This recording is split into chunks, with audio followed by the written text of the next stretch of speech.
All right, so it's time for another video. Here we go. This one is going to be, and I'll probably put this on Great Society Ministries as well. It's my other channel, Great Society Ministries. Now, I want to talk about just some more interesting facts with regards to the chosen people, aka Israelis. There's an overabundance of evidence, even here on YouTube, where things are being censored. But there's an overabundance of evidence that indicates that the Israelis, for the most part, control America, and I will. This is an ongoing project. We'll provide evidence for that statement. But one of the things I found interesting, there's an older video. Looks like it was probably shot in the '80s, floating around here on YouTube. I know Johnny Gott has a portion of it, but it actually says a Mossad agent. This is a guy from U.S. intelligence asked the Mossad agent, what should they call them, because they call themselves like the it's I can't, the words escaping me right now. I forgot what they call the it's what they call themselves within themselves, but the Mossad agent actually told him the best acronym for Mossad would be Israeli Secret Intelligence Service. And when you make an acronym out of that, you get ISIS. This is coincidence, and then you have the Islamic State of Iraq and Al Sham, aka Daesh, or the other ISIS. Just an interesting. I found that interesting. But now let's get into some hard evidence. Ephraim Halavi, the former director of Mossad, actually said they help ISIS, that's Islamic State, Daesh, by providing medical care. Not only ISIS, but other Salafi terrorist groups. And his rationale was, you have to help in order to be humane, you have to help your enemies as well as your friends. And the presenter asked him, well, do you help Hezbollah? He's like, no, we have a different account with them.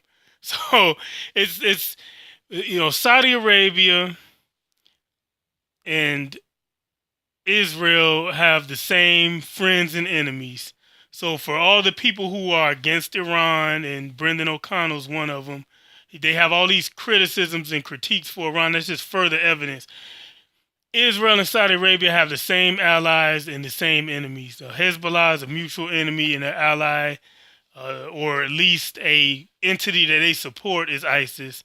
There's overabundance of evidence of not only Saudi Arabia, but the recently reformed Qatar actually supporting these Salafi jihadi maniacs. Now, moving along, another Israeli, and I forgot what his status was, but you can look him up. He's not some crackpot. He's not a small timer like myself. He's actually had a high status within Israel, but he said Islamic State should be kept alive, and that's Ephraim Inbar. His rationale behind that was they don't want, and we talked about this before.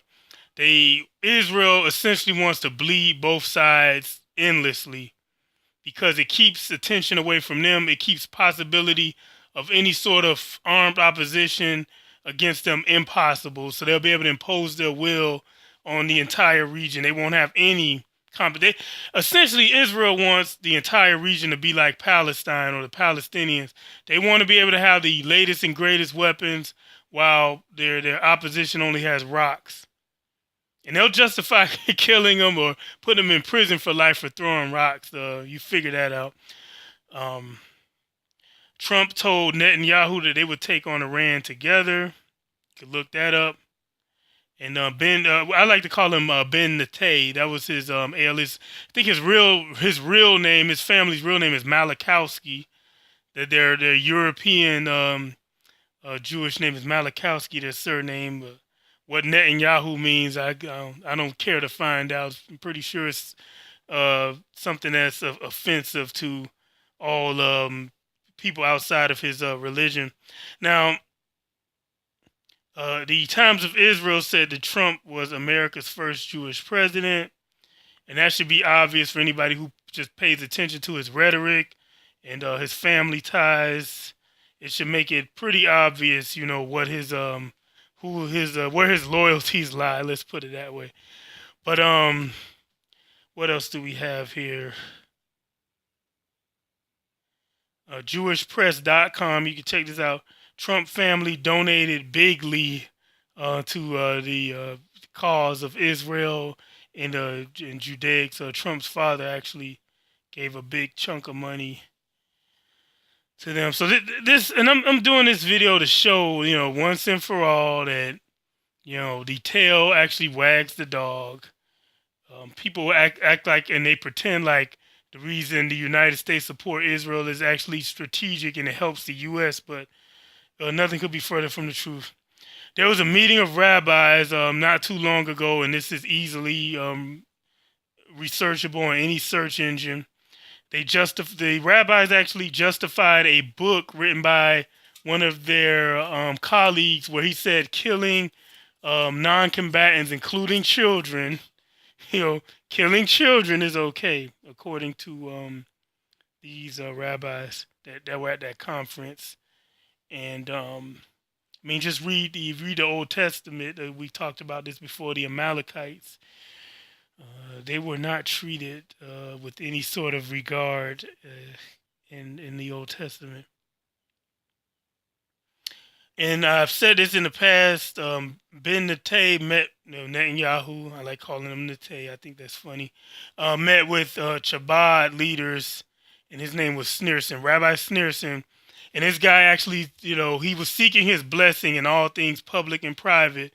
And the rabbi told him to hasten the coming of their Messiah. And their Messiah, and I think this guy's named Corey Gill or something like that. But there's a YouTube channel done by an actual Israeli where he goes around Israel asking people questions in Hebrew as well as English, where he asked them, straight up, the Israelis, were they going to have non-Jewish slaves when the Messiah comes, and were they going to rule the world? And the answer was yes.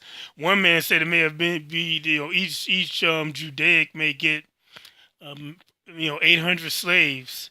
It's ridiculous stuff. We talked about the chief Sephardic rabbi who recently died, where he actually said the purpose of non-Jews is to serve Jews. That's our meaning of life, people. We're here to serve them. Without that, we have no direction. Or no, and this is not my words. This is his. You can look it up. Menashe Rashti is a rabbi who said that Europe would be flooded with refugees, and he was happy about this. And he said this is all according to their prophecy. He said they have a prophecy where the sons of Ishmael will cohabitate and get along and merge with the Europeans, and this will be done in order to destroy the other nations and other religions besides theirs. All a part of their end times prophecy. They're going to rule the world.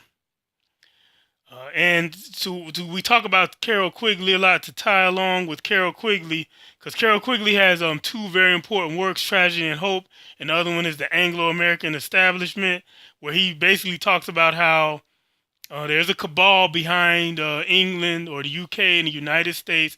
They control most of the world. But Henry Ford in his in the early 20th century actually confirmed this. So this is even before Quigley. But he said behind that Anglo-American empire are the chosen ones, the chosen race, the master race, the people of the book of Isaiah. He said they were the real powers. So that's a brief rundown of check. And this is an ongoing project. We'll just keep providing proof. On a side note, Syria is in serious trouble. United States looks like we talked about, and I'm going to have to apologize because I said my theory was that the current territory that the U.S. has helped the Salafi terrorists occupy in southeast Syria as well as east of the Euphrates.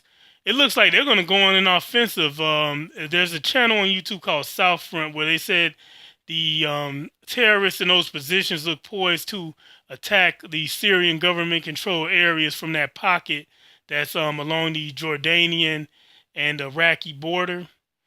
We got to hope that they're not stupid enough to do this, because if this war gets hot between the Russia and the United States, this will also be another put up or shut up for Russia. If they can't prevent this, we're either going to have World War III, or they're going to acquiesce to Assad losing territory again. And to what extent, that would be the only question.